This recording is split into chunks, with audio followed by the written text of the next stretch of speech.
رسول اللہ صلی اللہ علیہ وسلم کی ذات اقدس کے بارے میں آپ کی مدحت میں بہت سے شاعروں نے، یہاں تک کہ غیر مسلم شعراء نے بھی رسول اللہ صلی اللہ علیہ وسلم کی مدحت میں کلام لکھا ہے۔ اور یہ یاد رکھیں کہ حضور علیہ السلام کی تعریف کرنا در حقیقت اس سے ہماری عزت بڑھتی ہے۔ اللہ کے نبی صلی اللہ علیہ وسلم ہماری تعریف کے محتاج نہیں ہیں۔ اللہ نے تو انہیں اتنا اونچا مقام دیا ہے، اور وَرَفَعْنَا لَكَ ذِكْرَكَ فرمایا ہے، اور وَمَا أَرْسَلْنَاكَ إِلَّا رَحْمَةً لِلْعَالَمِينَ فرمایا ہے، اور وَأَنزَلَ اللَّهُ عَلَيْكَ الْكِتَابَ وَالْحِكْمَةَ وَعَلَّمَكَ مَا لَمْ تَكُنْ تَعْلَمْ وَكَانَ فَضْلُ اللَّهِ عَلَيْكَ عَظِيمًا۔ کیسی کیسی تعریفیں اللہ تعالیٰ نے خود قرآن میں کی ہیں۔ تو سلام کے چند اشعار ہیں جو مجھے بہت پسند ہیں۔ کسی شاعر نے، معروف شاعر گزرے ہیں، انہوں نے یہ سلام کے چند اشعار لکھے ہیں۔ فرماتے ہیں، سلام اس پر جو سچائی کی خاطر دکھ اٹھاتا تھا،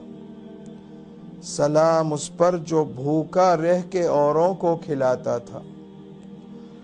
سلام اس پر جس کے گھر میں چاندی تھی نہ سونا تھا، سلام اس پر کہ ٹوٹا بوریا جس کا بچھونا تھا،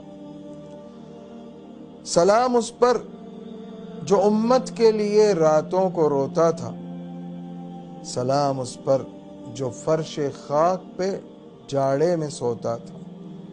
سلام اس پر جو فرش خاک پر جاڑے میں سوتا تھا صلی اللہ علیہ وآلہ وسلم، سلام اس پر جو دنیا کے لیے رحمت ہی رحمت ہے، سلام اس پر کہ جس کی ذات فخر آدمیت ہے، سلام اس پر کہ جس نے زندگی کا راز سمجھایا، سلام اس پر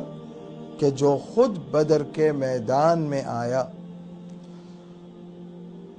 سلام اس پر کہ جس کا نام لے کر اس کے شیدائی الٹ دیتے ہیں تخت قیصریت اوج دارائی،